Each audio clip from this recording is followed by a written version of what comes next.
आज जो कहानी सुनाने जा रहा हूं वो है पंजाब के एक छोटे से गांव की, जहां एक लाउड स्पीकर ने सबको डरा दिया और सच पूछे तो थोड़ा हंसा भी दिया।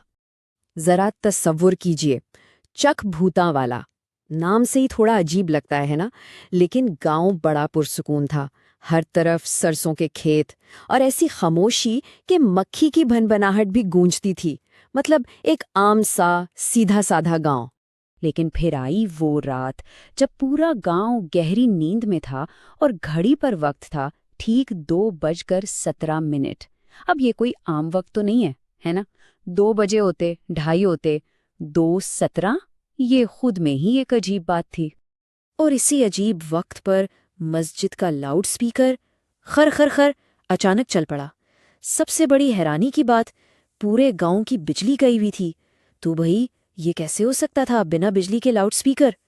और फिर इस गहरी खामोशी में लाउड स्पीकर से एक आवाज गूंजी, एक ऐसी आवाज जिसने पूरे गांव को हिलाकर रख दिया। आवाज ने कहा, ओए, मेरे समोसे किसने चुराए? तो जनाब, ये आवाज थी किसकी? कोई भूत था या कोई शरारत कर रहा था? चले जरा इस गांव की गलियों में झांकते हैं और मिलते हैं इस कहानी के किरदारों से। देखें जी, चाकपोता वाला ना 3 चीजों की वजह से बहुत मशहूर था। एक तो वहां की लस्सी, कहते हैं पूरे जिले में वैसी लस्सी नहीं मिलती थी। दूसरा, वहां का चौकीदार, जो शायद पंजाब का सबसे सुस्त इंसान था। और तीसरी और सबसे अहम, गांव के बीचों बीच खड़ा वो बड़ा सा दरख्त, जिसके बारे में मशहूर था कि उस पर भूत रहता है। और ये है हमारी कहानी के हीरो, बिल्ला साहब। दिन में गांव के इलेक्ट्रिशियन और रात में टिकटॉक वाले भूत शिकारी। जी हाँ, बिल्ला को पूरा यकीन था कि बरगद वाले भूत को समोसे बहुत पसंद हैं। ये उसकी अपनी थियरी थी। तो गांव वालों ने किसको भेजना था? जाहिर है बिल्ले को। बिल्ला हिम्मत करके खंबे पर चढ़ने लगा। अभी आधी रास्ते ही पहुंचा था कि लाउड स्पीकर से फिर वही आवाज आई, बिल्ला, तुम बहुत आहिस्ता चढ़ते हो। बस जी, बिल्ले के तो हाथ पांव वहीं ठंडे पड़ गए। ये इसका नाम कैसे जानता है? इस वाक़े के बाद तो जैसे भूत ने बकायदा अपनी शिकायतों की लिस्ट ही खोल दी। लेकिन मज़े की बात यह है कि उसकी शिकायतें किसी खौफनाक भूत वाली नहीं थीं, बल्कि किसी चिड़चिड़े मोहल्लेदार जैसी थीं।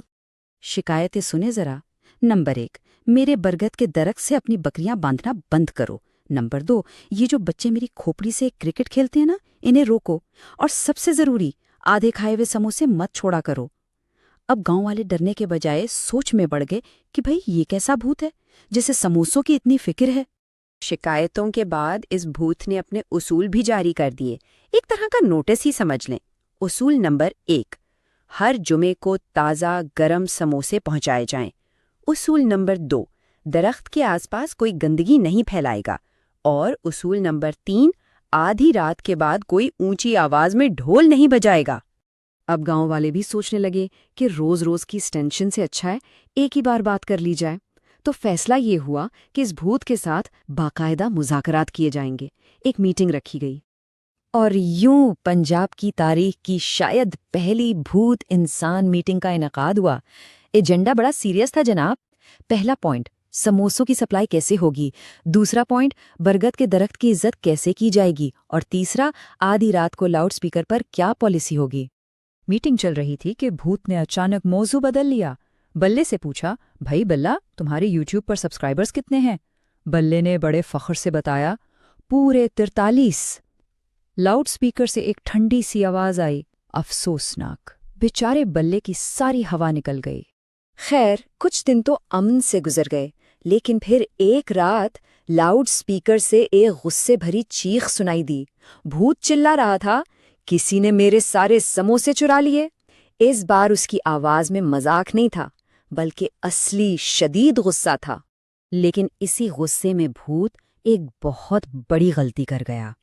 गांव वालों ने सोचा, भला एक भूत को समोसे चोरी होने पर इतना गुस्सा क्यों आएगा? ये तो इंसानों वाली बात है। बस शक का कीड़ा सबके दिमाग में घुस चुका था। और फिर गांव के एक बुजुर्ग ने वो सवाल पूछा जो सब सोच रहे थे। वो खड़े हुए और बोले, अरे रुको तो सही, हमें ये कैसे पता कि ये सच में कोई भूत ही है? बस इस एक सवाल ने ना सारा माहौल बदल दिया। अब खौफ नहीं था, अब तजस्सुस था। गांव के कुछ नौजवानों ने हिम्मत की और सीधा बरगद के दरख्त पर चढ़ गए और वहां जो देखा, सारा भेद खुल गया।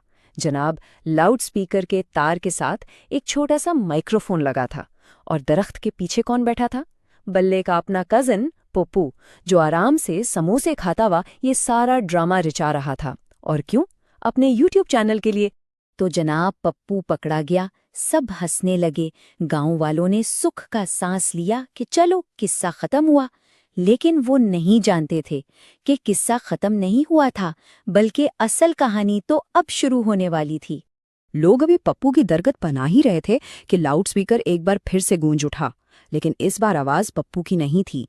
ये आवाज बहुत गहरी, भारी और ठंडी थी। और उसने सिर्फ एक जुमला कहा, पप्पू, वो मेरे समोसे थे। इस आवाज के साथ ही ना, जैसे पूरी फिजा बदल गई। हवा एकदम बर्फ जैसी ठंडी हो गई। सबके रोंगटे खड़े हो गए। ये कोई मजाक नहीं था। ये आवाज किसी इंसान की नहीं हो सकती थी। सबकी नजरें खुद ब खुद दरख्त के ऊपर अंधेरे में उड़ गईं और एक खौफनाक एहसास ने सबको जकड़ लिया कि पप्पू के इस पूरे ड्रामे के दौरान कोई और भी था, कोई असली चीज जो इसी दरख्त पर मौजूद थी और खामोशी से ये सब तमाशा देख रही थी। इससे पहले कि कोई हिल पाता, पूरे गांव की लाइटें फट एक साथ बंद हो गईं और इस गहरे अंधेरे में लाउडस्पीकर से आखिरी आवाज आई, अगली बार जलेबी भी लाना। बस इसी दिन से चक भूतांवाला के लोग हर जुमा को उस बरगद के नीचे समोसे और जलेबियां रखाते हैं। लेकिन लगता है इस भूत के नखरे भी बढ़ते जा रहे हैं। पिछले ही जुम्मा को लाउडस्पीकर से एक नया पैगाम आया, समोसे और जलेबी तो ठीक हैं, लेकिन अब मुझे बिरयानी चाहिए। अब सवाल यह है कि गांव वाले कब तक इसकी ये फरमाइशें पूरी करते रहें।